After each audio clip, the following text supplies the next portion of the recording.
सद्गुरु श्री ब्रह्म चैतन्य महाराज गोंदवलेकर, इनका प्रवचन 22 फरवरी।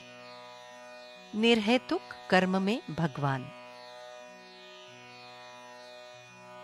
सचमुच हमें आज अपना अंतरंग पहचानने की आवश्यकता है। सत्कर्म हो या दुष्कर्म हो, उसके हेतु पर सब कुछ निर्भर होता है। बहुत पुण्य कर्म किए और मन में कुछ हेतु या कुछ वासना का त्याग किया, फिर भी जब तक मन राम के पास नहीं होगा तब तक राम की प्राप्ति असंभव है। मन में भगवत प्राप्ति के लिए लगन तड़पन होगी, तभी उसका कुछ उपयोग होगा। निर्हेतुक निष्प्रयोजन कर्म में भगवान बसते हैं, इसलिए हमारे कर्म निष्प्रयोजन हों। वस्तुतः जितने परिश्रम गृहस्थों को अपनी गृहस्थी के लिए करने पड़ते हैं, उतने परिश्रम साधक या पारमार्थिक को नहीं करने पड़ते हैं। गृहस्थी के लिए जितने परिश्रम किए जाते हैं, उससे आधे भी भगवान के लिए किए जाएं तो बहुत लाभ होगा। जिस स्थिति में भगवान ने हमें रखा है, उस स्थिति में भगवान को पहचानना सहज संभव है, लेकिन हम विषय की ओर दृष्टि रखकर कर्म करते हैं और भगवत प्राप्ति नहीं होती, इसलिए दुखी होते हैं। इसके लिए क्या कहें? दानवों ने भगवान के लिए तपस्या की और समर्थ रामदास स्वामी जी ने भी की।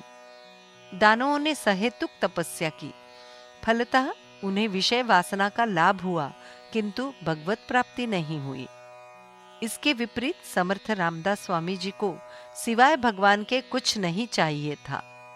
उसी लाभ को उन्होंने सर्वस्व माना, उन्हें भगवत प्राप्ति हुई। उत्कट प्रेम के कारण लगन और निष्ठा निर्माण होती है। भगवान को देखकर हमारी ये भावना होनी चाहिए, ऐसी वृत्ति प्रबल होनी चाहिए कि भगवान मिल गए, अब मुझे कुछ नहीं चाहिए, अब मेरी किसी भी बात की अभिलाषा नहीं है। ऐसी वृत्ति होगी तभी अहंकार की मृत्यु होगी। भगवान ने तो अपना हाथ आगे बढ़ाया ही है, हमारा ही हाथ उसके पास नहीं पहुंच रहा है। बुद्धि और पैसे की तुलना में सदाचरण का महत्व अधिक होता है।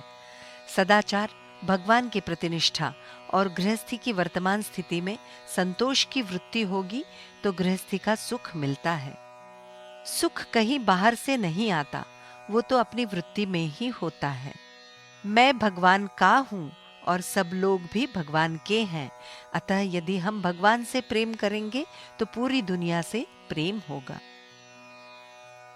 भगवान का प्रसाद हम ग्रहण करते हैं, तब प्रसाद के लड्डू में यदि कोई कड़वा बादाम आ जाता है तो भी हम वो खा लेते हैं।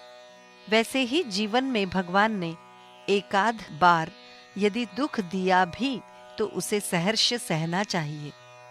दुख क्यों भुगतना पड़ रहा है, इस बात की चिकित्सा न करते हुए नामस्मरण में खंड नहीं होना चाहिए। नामस्मरण के सिवाय और किसी से भी अंतःकरण शुद्ध नहीं होगा।